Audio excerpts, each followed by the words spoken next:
Bienvenidas y bienvenidos a este programa de Sentencias Justas, en el cual analizamos las resoluciones emblemáticas, mediáticas y contundentes en el ámbito jurisdiccional. Además, reflexionamos cómo a través de ellas fortalecemos la defensa y protección de nuestros derechos humanos. Comenzamos.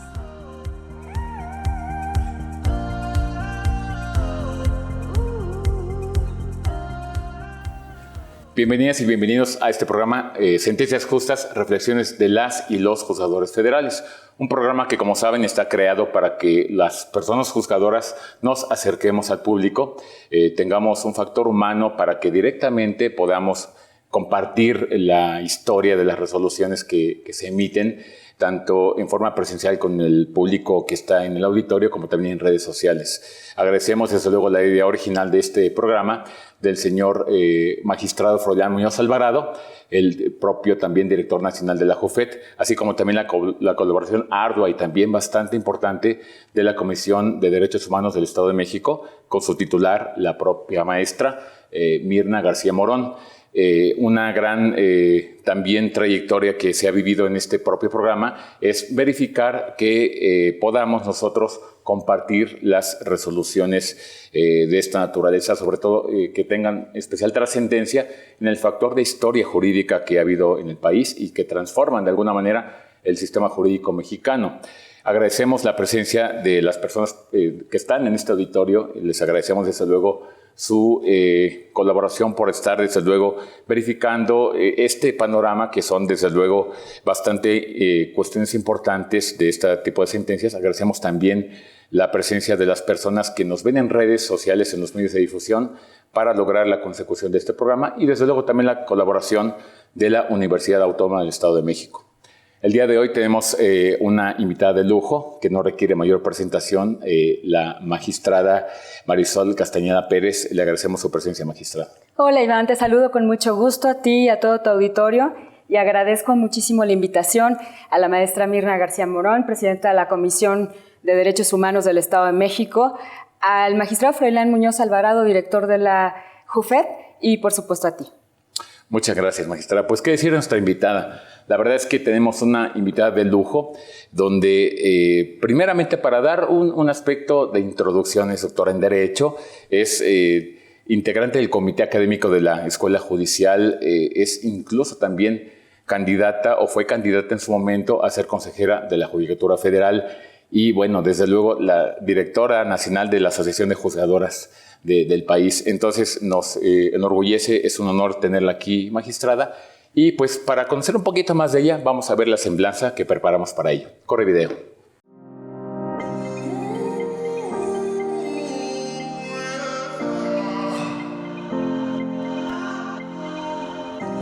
Magistrada Marisol Castañeda Pérez. Es doctoranda en Derecho Penal por el Centro de Estudios de Posgrado.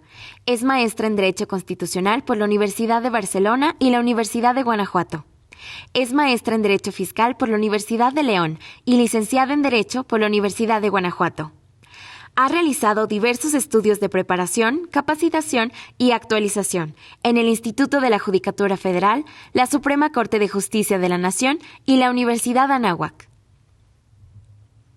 Su excelente trayectoria la ha llevado a participar en el primer, segundo y tercer encuentros internacionales juzgando con perspectiva de género, organizados por la Suprema Corte de Justicia de la Nación. En el cuarto Encuentro Nacional de Coordinadores de Jueces y Magistrados con los consejeros de la Judicatura Federal en el Consejo de la Judicatura Federal. En el primer Encuentro Nacional de Magistrados de Circuito y Jueces de Distrito, entre otros. Ha impartido diversas clases en el Instituto de la Judicatura Federal, en la Universidad Autónoma de Quintana Roo, en la Casa de Cultura Jurídica de Cancún y en la Casa de la Cultura Jurídica de Chetumal. Es conferencista nacional e internacional. Ha sido coordinadora de jueces de distrito del 27º Circuito y coordinadora regional de la Asociación Mexicana de Juzgadoras en Cancún, Quintana Roo. Es integrante del Comité Académico de la Escuela Federal de Formación Judicial y fue presidenta de la Asociación Mexicana de Juzgadoras en el periodo 2021-2022.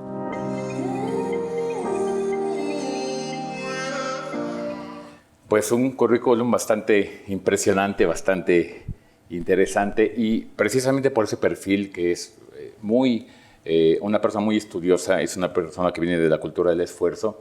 Este aspecto le lleva a tener una ideología bastante avanzada en la protección de los derechos fundamentales de la mujer. Ella es una conocida en este terreno, es una persona que es un ícono también en este tema. Y el día de hoy vamos a conocer una sentencia bastante interesante. Esta sentencia, que tiene que ver con la protección de derechos de mujer, tiene una relación muy importante con lo que es una mujer que se encuentra en un ámbito laboral. Ha proliferado últimamente, esto es algo que conocemos todos, es un hecho conocido socialmente, que en ocasiones algunas empresas, algunas instituciones, para el efecto de no generar algún vínculo laboral que pudiera tener otro tipo de derechos la persona que es contratada, por ejemplo, el derecho a tener seguridad social, entre otros panoramas de esta índole, disfrazan algunos contratos que son realmente laborales, una relación jerárquica subordinada, como si fuera una prestación de un derecho o de un contrato civil. Entonces, la envergadura en ese sentido es que la institución o la empresa o el patrón, el contratante, genera una falta de vínculo de ese tipo de contratos. Pero además esto se potencia con un grado muchísimo más grande o mucho más marcado cuando se trata de una mujer que tiene una connotación natural y una bendición de vida, cuando está embarazada. Este panorama es bastante complejo, esto lo hemos vivido como país, desgraciadamente incluso sucede mucho en ámbitos de Latinoamérica, donde tiene que ver que una mujer que es de alguna manera va a ser contratada para el efecto de realizar alguna labor, disfrazan o de alguna manera los patrones hacen este tipo de desviación de contratos para que no genere, sobre todo, lo más importante que puede tener una mujer que está embarazada, algún derecho social para tener seguridad o tener, desde luego, un apoyo médico. Entonces, en este panorama, estos aspectos, este tipo de sentencias transforman ese tipo de ámbito, protegen a las mujeres, potencian este propio derecho de ser protegidas, porque es evidente, una mujer que está embarazada requiere muchísimo más apoyo de un contrato laboral porque genera aspectos de estabilidad económica, de sobre todo estabilidad médica, que pueda tener un apoyo médico al respecto. Pero algunas empresas lo hacen de esta manera. Entonces, esta resolución, que también transforma el ámbito del sistema jurídico mexicano, va a ser muy interesante y para no dar mayor avance de esta determinación, vamos a ver un video temático del caso en concreto para que después la magistrada nos pueda explicar un poco más a fondo esta situación. Adelante, corre video. El 1 de marzo de 2016, Elizabeth fue contratada por el Instituto Queretano de las Mujeres bajo la categoría de abogada, con una jornada laboral fija de lunes a viernes y un salario mensual de 16,000 pesos. Sin embargo, 10 meses después de su contratación, la despidieron por orden de la directora general de dicho instituto. Al respecto, Elizabeth demandó al instituto por despido injustificado y pidió su reinstalación. Por su parte, el instituto negó la relación laboral y afirmó que solo existía una relación de carácter civil, pues Elizabeth solo contaba con contrato de prestación de servicios profesionales por honorarios, donde no se evidenciaba el elemento de subordinación, tipo de puesto, salario, horarios y no existía expediente laboral. Además, el instituto afirmó que Elizabeth no fue despedida, sino que su contrato había terminado el 15 de diciembre de 2016 y ya no tenía vigencia. Ante esto, Elizabeth ofreció como pruebas tarjetas y listas de asistencia, documentos de control de acceso y salida a las instalaciones del instituto. Sin embargo, el instituto, para desvirtuar dicha afirmación, ofreció como pruebas el contrato original de prestación de servicios profesionales por honorarios y 2 recibos expedidos por Elizabeth. Con estos antecedentes, la primera sala del Tribunal de Conciliación y Arbitraje del Estado de Querétaro dictó un laudo donde el Instituto Queretano de las Mujeres quedó absuelto. El tribunal estimó que el instituto había acreditado que el vínculo entre las partes era de carácter civil y no se evidenciaba una relación laboral. Al estar en contra de esta determinación, Elizabeth promovió un juicio de amparo directo en el Tribunal Colegiado en Materia Administrativa y de Trabajo del 22º Circuito, quien consideró lo siguiente: Elizabeth, al momento de ser despedida, estaba embarazada, lo que pone de manifiesto que el asunto debía juzgarse con perspectiva de género. Se evidenció que la Sala del Tribunal de Conciliación no valoró correctamente las pruebas, ya que Elizabeth tenía una relación de subordinación con el instituto. Ella era constante en el servicio que prestaba. Además, el trabajo lo realizó en el lugar y horarios que le fueron asignados y por ello recibió una remuneración económica. Además, no podía desempeñar otro empleo, cargo o comisión, porque tenía que estar única y exclusivamente a disposición del instituto. Finalmente, demostró que el instituto le retenía el impuesto sobre la renta. Por lo anterior, el Tribunal Colegiado resolvió por unanimidad amparar a Elizabeth con los siguientes argumentos. Primero, dejar sin efectos la anterior resolución emitida por la primera sala del Tribunal de Conciliación y Arbitraje del Estado de Querétaro y reconocer que el Instituto Queretano de las Mujeres sí tenía una relación laboral y no civil con Elizabeth. Segundo, como Elizabeth acreditó seguir trabajando después de la fecha del término de su contrato, el Tribunal Colegiado impuso analizar la temporalidad de la contratación. Finalmente, dada la relevancia del tema, la protección de una mujer en condición vulnerable y con estabilidad laboral reforzada, la magistrada Marisol Castañeda Pérez explicará las consideraciones de su resolución. Aquí la paradoja de este asunto, que es bastante interesante, es que lo que pareciera que es un instituto de protección a las mujeres generó este tipo de aparente irregularidad. Maestra Marisol, queremos escucharte, por Gracias. favor. Muchas gracias. Sí, lo platicábamos hace ratito, ¿no? En la parte previa al programa, que es muy curioso cómo este tipo de situaciones se dan en un lugar en el que está dedicado precisamente a la protección de los derechos de las mujeres. Yo quisiera empezar diciendo algo muy importante. El tema de la protección de las mujeres no es un tema de moda, no es algo que de repente se nos ocurrió o que de repente alguien dijo, ay, pues hay que proteger a las mujeres. También he escuchado en muchísimos lugares que dicen, es que porque es una mujer entonces siempre le tienes que dar la razón. No es así. La Corte ha sido muy puntual en darnos esos lineamientos para que todos tengamos claro una cuestión. El tema de perspectiva de género tiene que ver simplemente con el derecho a la igualdad. Si lo entendemos desde esa óptica, desde esa perspectiva, nos vamos a dar cuenta que entonces simplemente tiene un origen que es el derecho establecido en el artículo 1 de la Constitución, ¿no? Ese primer párrafo que dice que todas las personas gozarán de los derechos humanos reconocidos en la propia Constitución y en los tratados internacionales. Entonces, aquí de lo que se trata es simplemente de hacer realidad el derecho a la igualdad, ¿no? Creo que también tenemos que reconocer que a partir de la reforma constitucional de 2011, que precisamente introduce los derechos humanos tanto de la Constitución como de los tratados internacionales en un solo bloque, a partir de ahí creo que se crea o es un parteaguas en la impartición de justicia en este país. También creo que la Suprema Corte ha hecho un trabajo extraordinario al traer todos estos derechos y materializarlos en cada una de sus sentencias, que al final del día son las que a nosotros como juzgadores nos guían y pues nos obligan, ¿no? Cuando constituyen jurisprudencia. Entonces, considero que la Corte ha hecho un trabajo importantísimo en este tema y nos ha marcado la pauta a todos de hasta dónde podemos ahora sí que interpretar una norma, aplicar los derechos humanos, etc.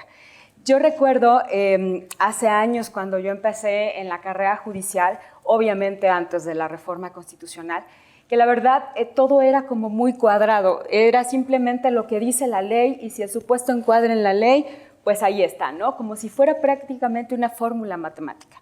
Hoy sabemos que no es así, que tenemos que ver cada circunstancia de cada caso y que incluso podemos traer los derechos humanos que están en los tratados internacionales, y aterrizarlos, creando incluso hipótesis diferentes a las que establece la ley, ¿no? Ya no podemos quedarnos con esa visión cerrada de, bueno, lo que dice la ley y punto, ¿no?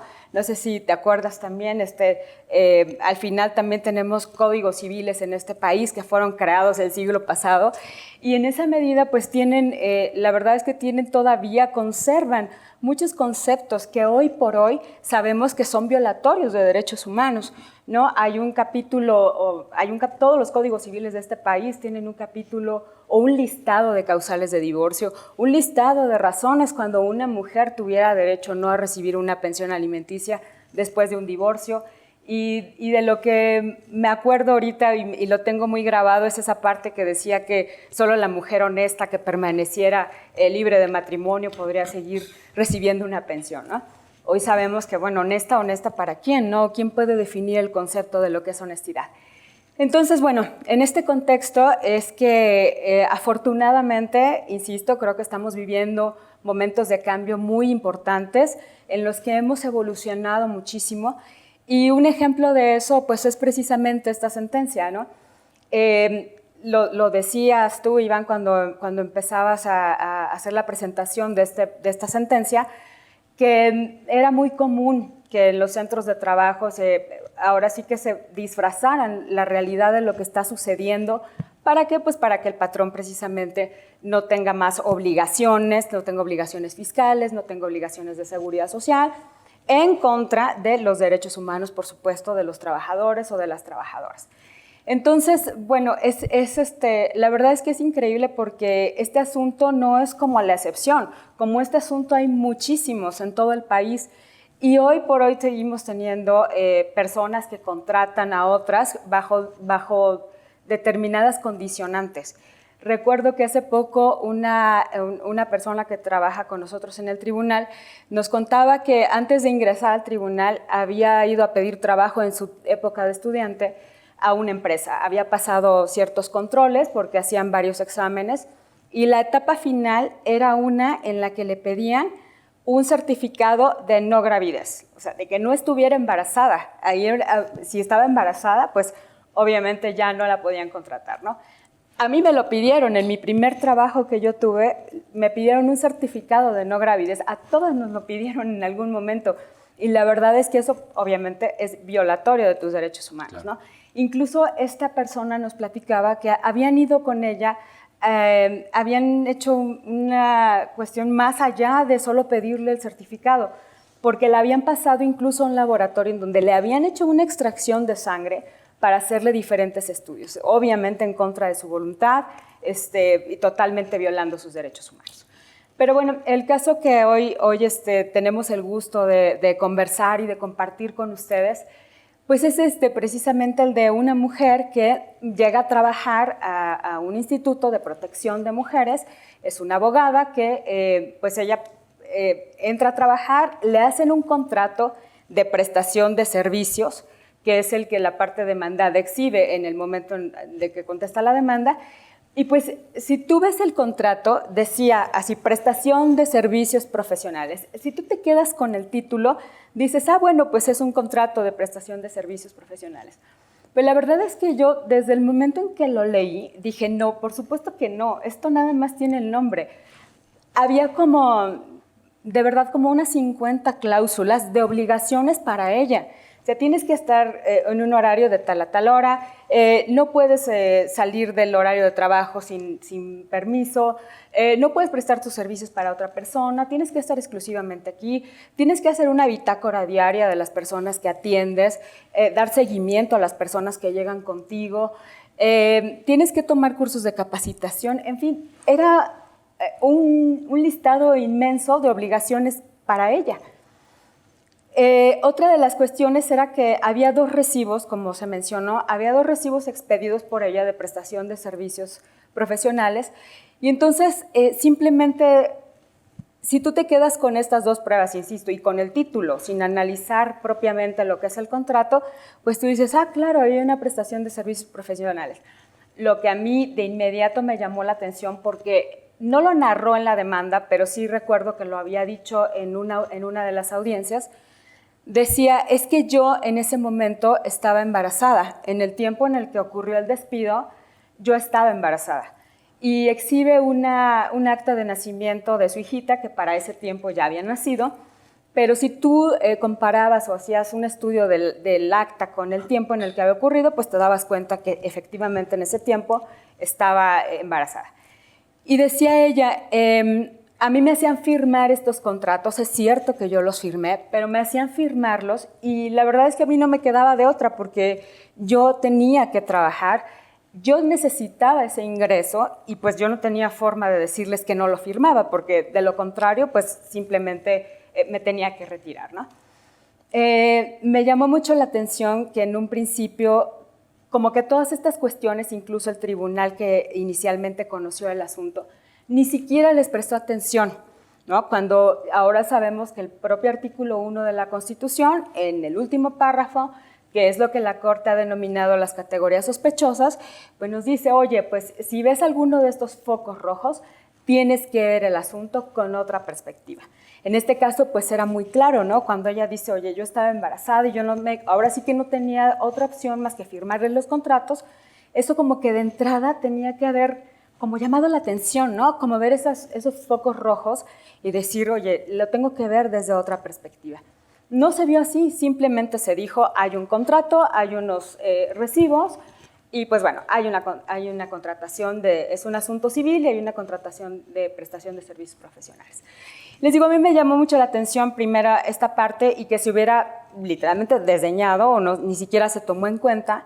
Y el otro punto es que, bueno, cuando llevan a declarar a los testigos que ella había ofrecido, pues ellas decían que eran señoras que habían acudido a este instituto pues a solicitar alguna ayuda, alguna protección, y ellas decían, bueno, es que yo la veía que incluso llegaba a tal hora, salía a tal hora, como que cumplía con un horario de trabajo. Ella también en una confesional, y eso fue otro de los argumentos del tribunal, le preguntan, oye, ¿verdad que tú firmaste esos contratos? Y ella dice, sí, pero porque me obligaban a firmarlos, etcétera. Claro que esta segunda parte de su explicación, que obviamente elimina la primera afirmación, no fue tomada en consideración, simplemente el tribunal dijo, hay una confesión porque ella dijo sí, ¿no? Cuando todos sabemos que la siguiente explicación pues, puede eliminar lo que en un principio pudiera considerarse como una confesión. El punto es que cuando ella llega con nosotros al tribunal en una demanda de amparo, lo primero, insisto, que me llamó la atención es que teníamos que ver este asunto con otra perspectiva, aquí sí, con una perspectiva de género.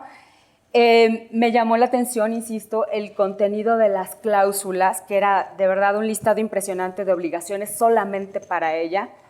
Me llamó la atención la valoración de esa confesional, que en realidad no era ninguna confesional.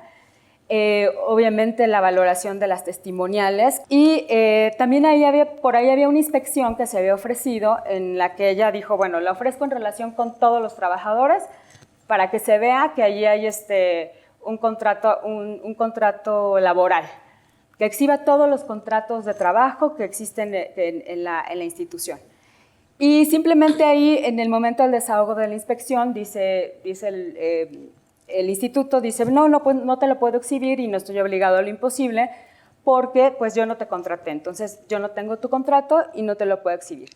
Y ahí, bueno, las personas expertas en derecho laboral sabrán que cuando tienes una situación así, se ofrece una inspección en estos términos, pues obviamente la parte patronal tiene que exhibir los contratos, al margen de que tengan o no el de la persona oferente de la prueba. Aquí lo importante es que se exhiban los contratos.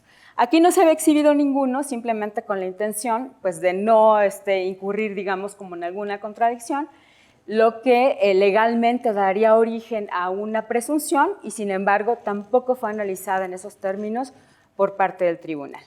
Y bueno, ahora sí que la cereza en el pastel del tema era que había recibos de pago en el que esta parte patronal había estado reteniendo el impuesto sobre la renta. Entonces, bueno, si no eres su patrón, ¿quién hace la retención del impuesto sobre la renta?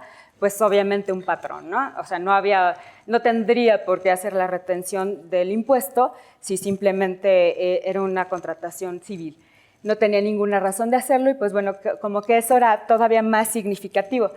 Pero quiero contarles también que analizando este asunto y otros tantos que habían llegado al tribunal, me di cuenta que en la misma situación había por lo menos 2 o 3 mujeres más que habían promovido también amparos y que los teníamos en la ponencia. Me di cuenta que era el mismo sistema. Contrataban a mujeres abogadas y las hacían firmar estos contratos de prestación de servicios. Incluso recuerdo que en otro de los asuntos, una de ellas exhibió impresiones de mensajes de una aplicación y ahí, de verdad, tú podías notar cómo estaba muy clara la subordinación y le decían, ¿no? Tienes que estar a tal hora, mañana tienes que hacer tales actividades, oye, te toca la capacitación el fin de semana. Era muy claro que había una subordinación y con todas hacían el mismo esquema. Simplemente las hacían firmar estos contratos civiles, porque les digo, en realidad cuando tú leías el contrato te dabas cuenta que la subordinación era muy clara. Y al final, simplemente cuando ya no querían o cuando ya pretendían despedirlas, se acababa el contrato y pues bueno, se acabó y ¿sabes qué? Pues ya no hay trabajo para ti.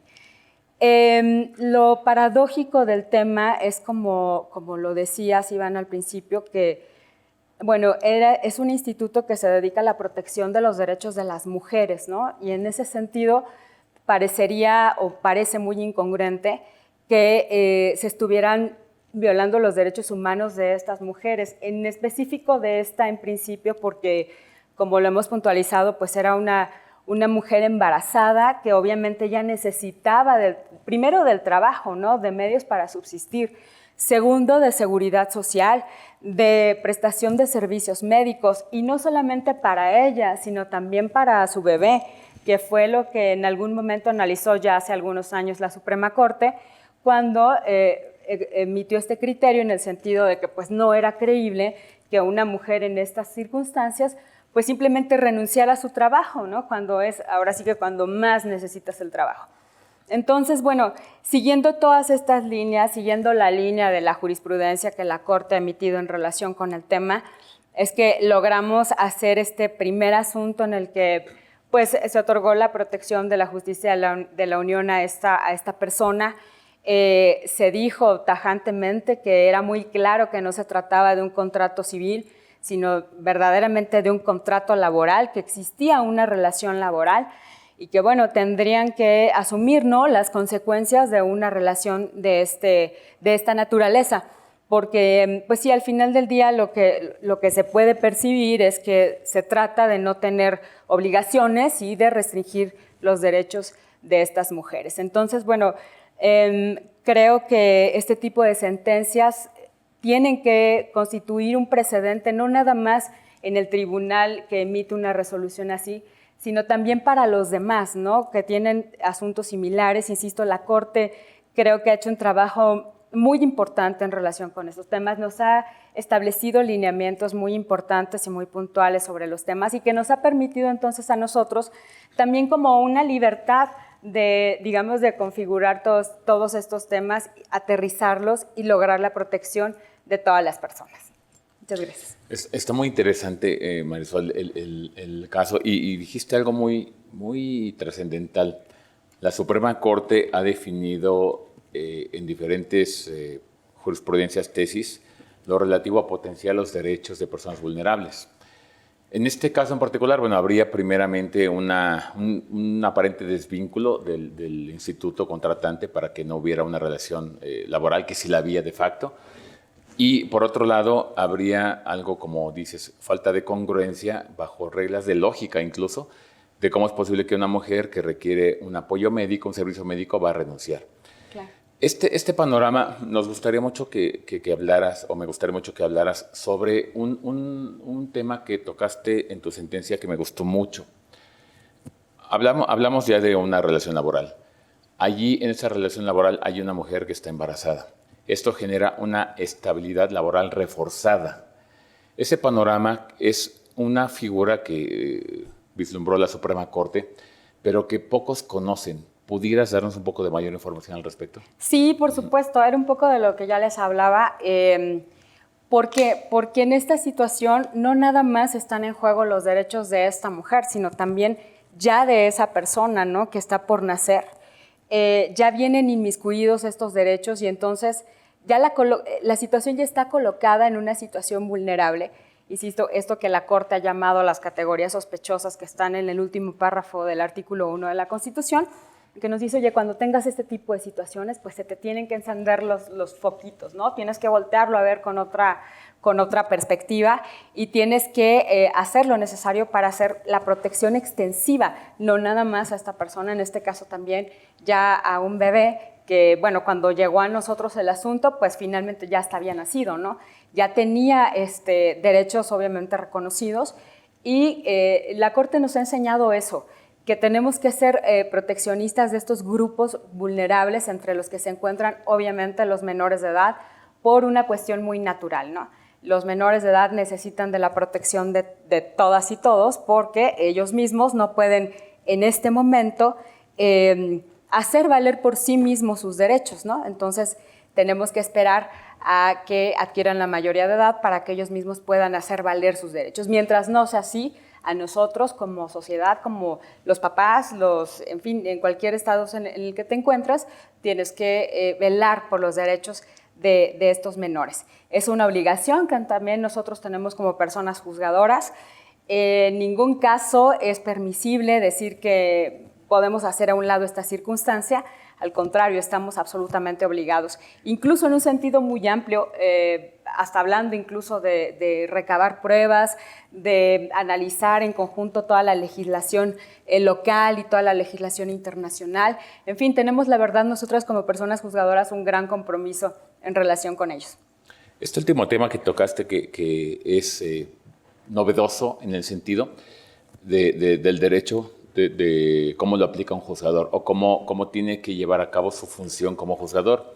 Vamos a hablar de un ámbito generalizado, de un ámbito que es la regla general.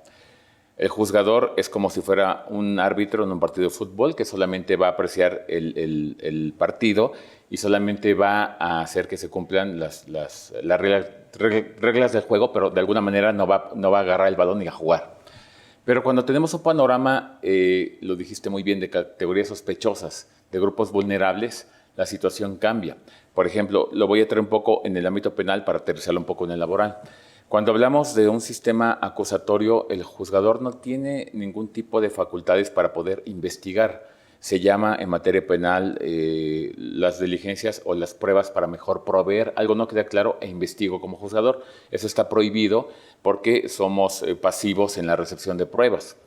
Y cuando hablamos de este panorama, entonces la situación de un grupo vulnerable, que es prácticamente traducirlo en una protección del Estado mexicano a la persona en particular que está en un grupo vulnerable, categoría sospechosa, que entran extranjeros, que entran mujeres violentadas, que entran personas que han sido también discriminadas, entre muchos panoramas más. Entonces, el punto es, cuando llega una situación de esta naturaleza, la investigación del juzgador para poder tener claro el panorama, pero sobre todo para cumplir con su obligación de proteger al grupo vulnerable como Estado mexicano, pareciera que es la excepción. Pareciera que el juzgador sí puede inmiscuirse en la fase o en la función investigadora o en la función de recabación de pruebas de manera oficiosa. Entonces, en el ámbito laboral es una situación muy parecida.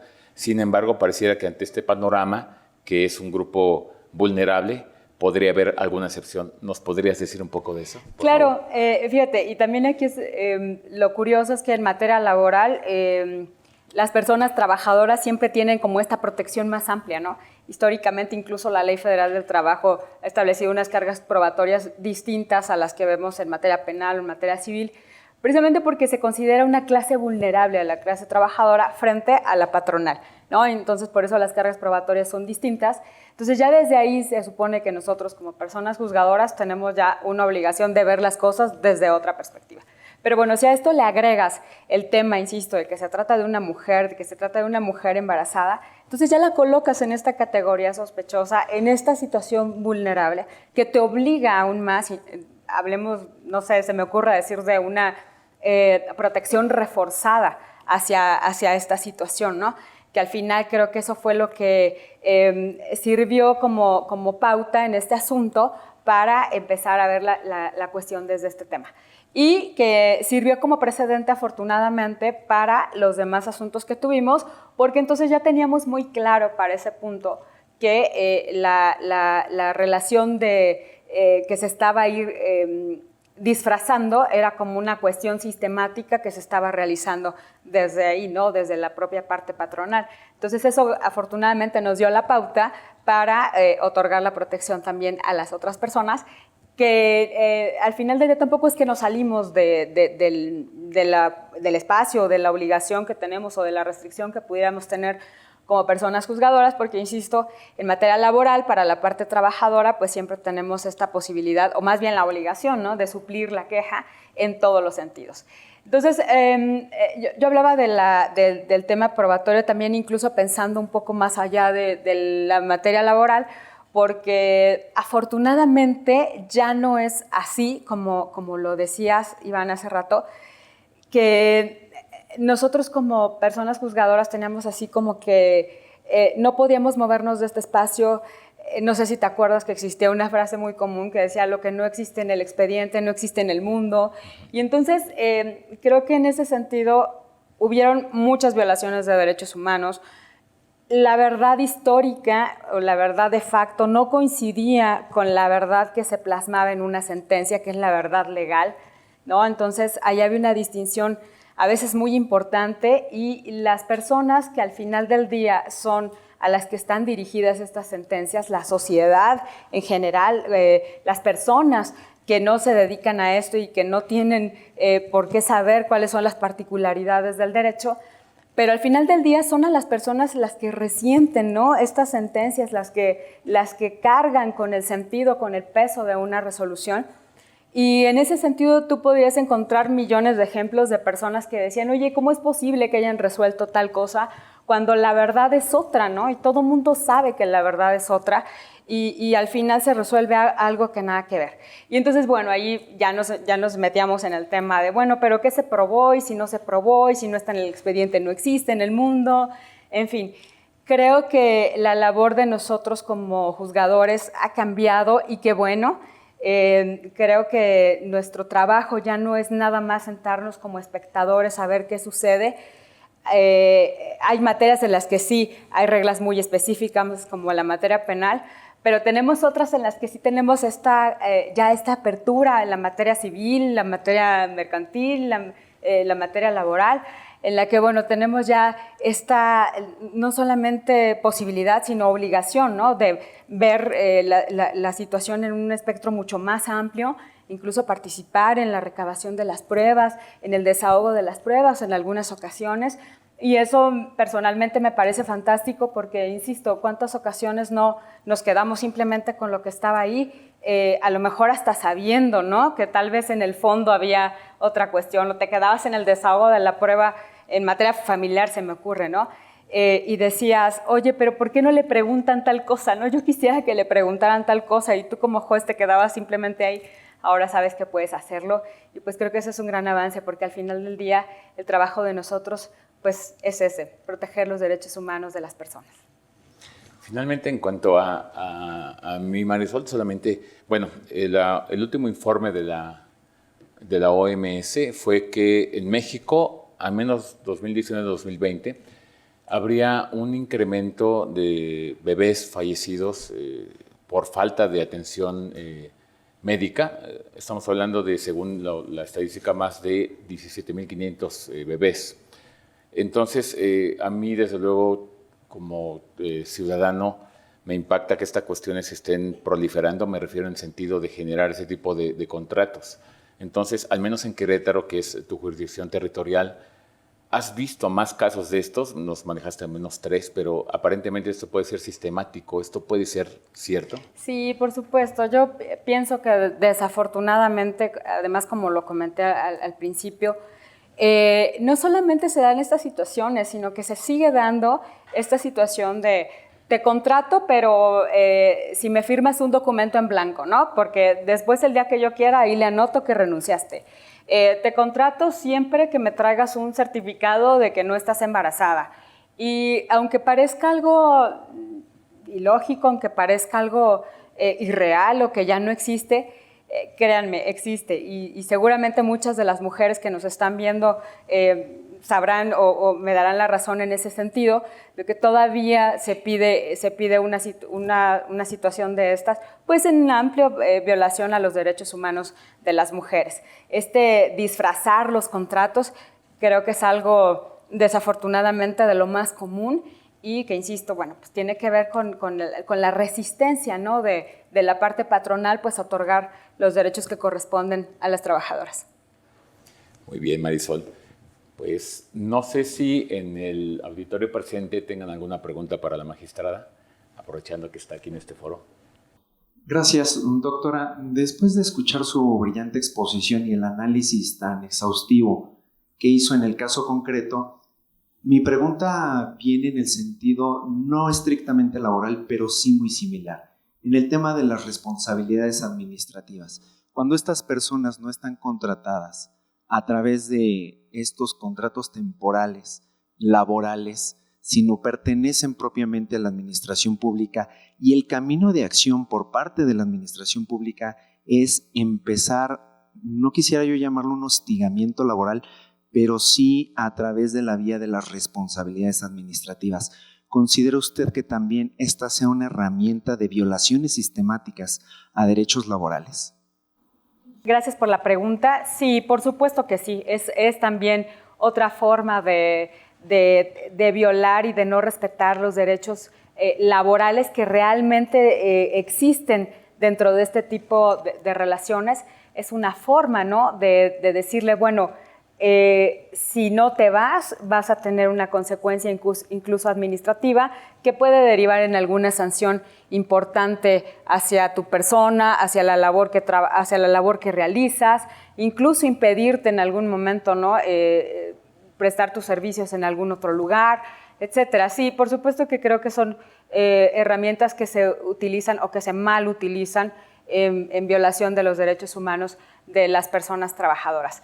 Parece increíble que a pesar del tiempo que estamos viviendo, insisto, de una reforma constitucional muy importante que ya ni siquiera es tan reciente, pues estamos hablando ya de hace 11 años, más de 11 años, parece increíble entonces que se sigan dando este tipo de situaciones, que se utilicen ciertos mecanismos para evadir las responsabilidades, que la parte patronal esté pensando en ¿cómo le haré para no tener estas obligaciones, para no darle los derechos que les corresponden? ¿Cuántas veces también hemos visto, eso también es de lo más común, Iván, que inscriben a las personas en el Instituto Mexicano de Seguro Social y dicen que tienen un sueldo mucho menor al real, pues para generar una cuota mucho menor a la que se tiene que pagar? Con la consecuencia entonces de que cuando las personas llegan al momento en el que tienen derecho a una pensión de cualquier naturaleza, pues obviamente se las calcula sobre un salario que no es el que les corresponde, ¿no? Siempre entonces en perjuicio de la clase trabajadora. Muy bien. ¿Tiene alguna pregunta más en el auditorio? Muchas gracias, doctora. Primero, felicitarle por su disertación y por la sentencia justa que emitió en este caso.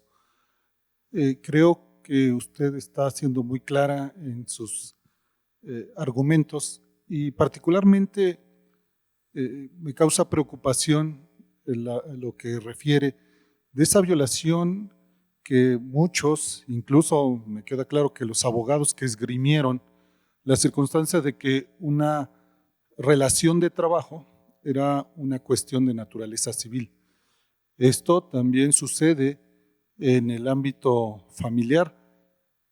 ¿Cree usted que debiera en un momento dado hacerse una reforma para prohibir ese tipo de contrataciones para que las personas trabajadoras tuvieran aún más una mayor protección? Porque el hecho de que se den ese tipo de contrataciones de naturaleza civil deja de lado muchos derechos y los excluye de esa protección que afortunadamente en el caso que usted plantea se pudo lograr. Pero si no tuviéramos sentencias justas como estas, ¿cuántos y cuántos casos van a quedar en violación a sus derechos de estas personas? Muchísimas gracias. Al contrario, muchas gracias por la pregunta.